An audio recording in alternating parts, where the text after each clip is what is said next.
What's up, class? We're finally back with episode 3 of Going to Film School. I've been crazy busy, which is cool, but I had to put this on pause right after I got it started. And also, I'd be lying if I said that was the only excuse. I've been stuck on what the idea is gonna be. I've been tossing between a bunch of different ones, and obviously I need to use what's accessible to me, and that's kind of a crutch that I have, is I don't have a lot of people, sets, and things, so it kind of limits me on my ideas.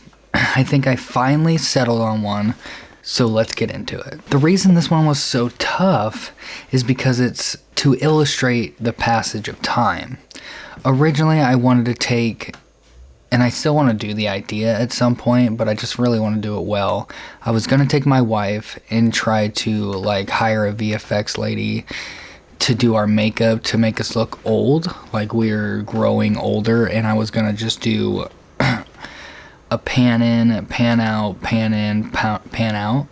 Just like 2 pans in and out as we transition through these memories in the picture, like the camera would be focused on the picture, and then life is happening around. So you'd see like silhouettes of playing with kids, Christmas, all these different life events to show the passage of time. And I quickly realized how hard that was gonna be. I was like, maybe I could just Photoshop old age things, but that's using the AI technology, which I'm not completely against. I just don't think that's the point of why I did this, you know? So I'm like, what else can I do? Then I was kind of stuck again, and I kind of just sat on that for what feels like a month of trying to figure it out. And that's why I'm really glad that I'm doing this and sticking to this, because this is going to push me to be better, and it's pushing me outside my comfort zone and making me think outside the norm. And I settled on this pretty cool idea that I'm still going to do kind of the same thing, except we're going to be focused on a record player and how the record player is playing an album through a night.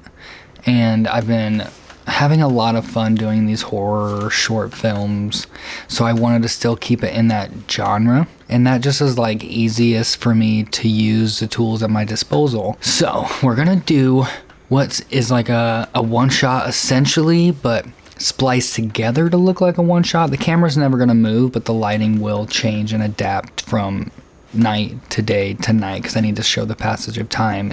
And I want to show it in a couple different ways. I'm going to set up a record player, focus on that, show putting it in, and then the actions that happen behind the record player is going to be the story that reveals who is causing the chaos. Like who's the subjects, the story. That's all happening in the shadows, but the focus is on the record player as it just plays, and eventually will stop. It has to be non-verbal, and it's through storytelling, editing, performance, and visual metaphor. So I can't have narrative, which is honestly my cup of tea. So I had this idea, and I'm gonna call it, I think, The Sound of a Murderer, or The Sound of a Killing.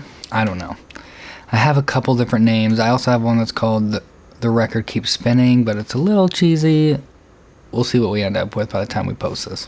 The core theme in this is this cinematic language. So to me, that's what we're going to show through colors that show emotion, and then the actions and the silhouettes are going to tell the audience what's happening. I'm going to have the music on the record player also representing the current emotion that is happening in the scene. So I have just tonight to finish the 4-page script. Like I said, it's one setup, and I need to get it done tonight so that I can move on past this. I've taken way too long. I'm going to do it by myself, and I'm going to use the use of my wife for the other subject. So yeah, I'm excited. Let's see if we can bring the vision in my head to life. All right, y'all, let's go over to where we're going to do this.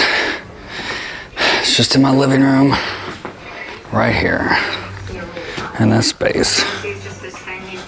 We're going to set up here. I'm going to put a table there, and this is where everything's going to be. So, let's see how this goes. Okay, before I tear it down, show you this simple setup.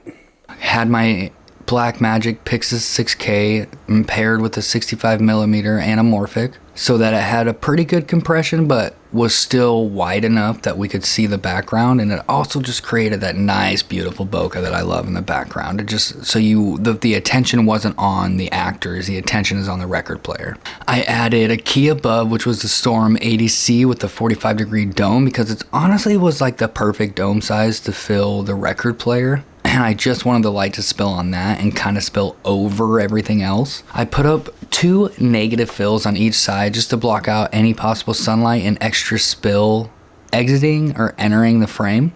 And then in the background, you'll see a couple different things. For the daylight, I just turned off all of the lights and put 1 tube in the window and made it warm, so it feels like it was kind of like the sun was rising as this actor killed this lady overnight. Then for the other ones, I put a tube just right out of frame, as you can see it there, and we switch between like a lighter green, a pale blue, and like a yellow to reset at the end of the shot, and we just flip between those colors.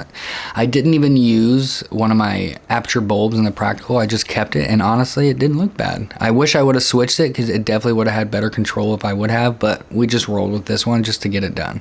All right, just finished shooting. Kept it simple. It's just one shot. It took about 4 hours, 3-ish hours. I'm super excited to get this in the edit. It's going to be all about the sound design and the lighting that I did. A lot of in-light movement, transitions, and then kept some practicals. So yeah, did this all in my house just for what we have, for things that I've collected over the years and been saving. So let's go get it in the editing bay and see what this looks like. Episode 3 of Film School is over. I hate that I waited so long, but at the same point, I think it was needed for me to really just flush out all the ideas I had and make sure I did the perfect one. Like I said, I wanted to do a bunch of VFX and stuff, but it just wasn't going to be plausible for this situation. Like, I was willing to spend some money on it, but the woman I like to use for VFX is killer, but she's on a movie set, which is sick, congrats, but she's on a movie set for 22 days, and I didn't want to bother or try to get associated with somebody else at this time for such a short idea.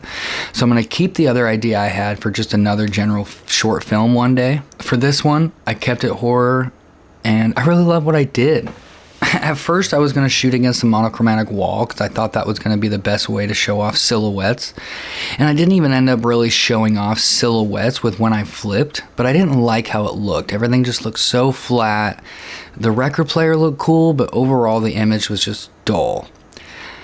So what I learned is patience, and I flipped the camera, and it just looks so much better. There's depth. Without depth most of the time of some sort, the image is going to come off very flat, and that's just what I was dealing with, and I didn't want that. So I turned it. You could see a window that was able to help use that as my motivation light and like the sunrise scene, and then able to shut it off afterwards. I used my wife for the actress, although she wasn't feeling well, so shout out Mackenzie, I appreciate you. And then my best friend Justin for switching the lights for me so that I could keep this a consecutive one shot at the beginning.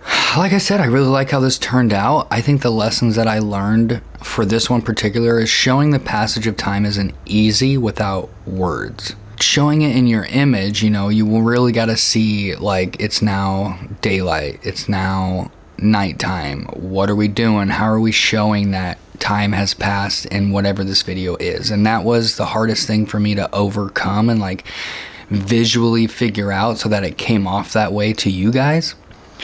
With this idea, I feel like I accomplished that.